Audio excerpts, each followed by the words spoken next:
Welcome back to TechKidFX for another Hbar price prediction update, and in this video I'll be giving you the latest developments that have been happening here on the Hbar chart, which at the time of this recording has lost the 20-day MA here on the daily chart. We have also lost a key significant high at around the $0.0808 mark. We have also continued to hold above our key area of support at around the $0.0639 mark. We have also continued to obey the Elliot structures, and before I get further into the technical analysis and also give you my next price targets here on the Hbar chart, first give this video a thumbs up, subscribe to the channel, and also check out the channel membership, and allow me to continue with the video here on the daily chart by first giving you a quick recap of what has been happening, where you can see that Hbar, from these low prices that we had been trading within, we saw that massive bounce to the upside, seeing the all-time high at around the $0.58 mark in what I'm terming as that first wave to the upside. And after seeing the all-time high, we started the bear market, where we had been seeing lower prices in this ABC corrective structure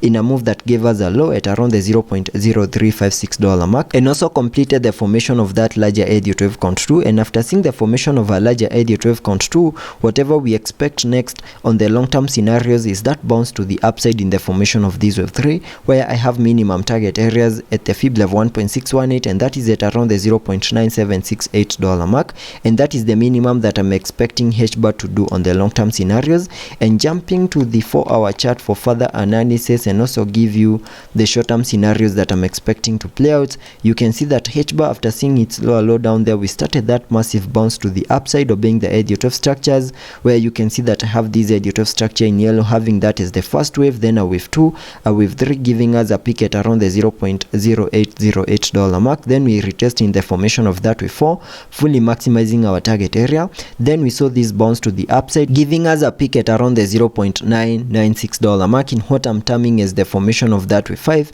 And after seeing the formation of this wave 5, we completed an even larger Elliott wave count 1 to the upside. And after seeing the formation of a larger Elliott wave count 1, whatever we expect next is a corrective structure in the formation of a larger Elliott wave count 2, and using the Fibonacci's, connecting them from the low of the first wave to the high of that wave 1, that gave me a minimum retestment area in the formation of that wave 2 between the fib level 0.5 and the fib level 0.618, which is an area that lies between the $0.0677 mark and the $0.06 mark, and it is within that yellow target area that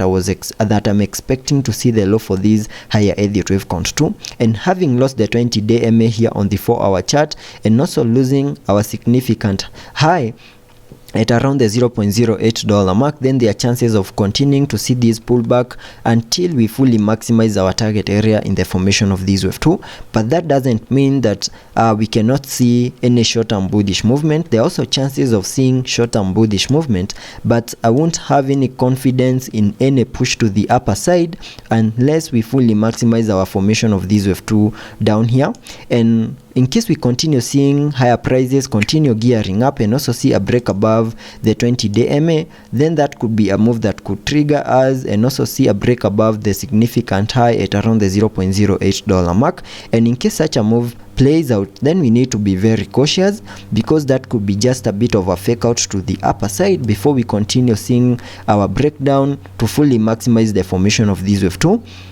And once this wave 2 plays out, then this will be another perfect entry to get back into Hbar, so that we can be able to ride this massive bounce to the upside in the formation of this wave 2. So I think it's good that in case Hbar gives us one more new low in the formation of this wave 2, that will be a good one, and also fully maximize our target area. Once that happens, then we can have confidence in whatever we'll be seeing on the charts, and also ride that bounce to the upside in the formation of that wave 3. But for now, we can expect short-term bullish movements, and we also need to continue watching the 20-day MA, since it's acting as resistance. We can get the resistance of that is get rejected at the 20-day MA and continue with our pullback in the formation of this wave 2.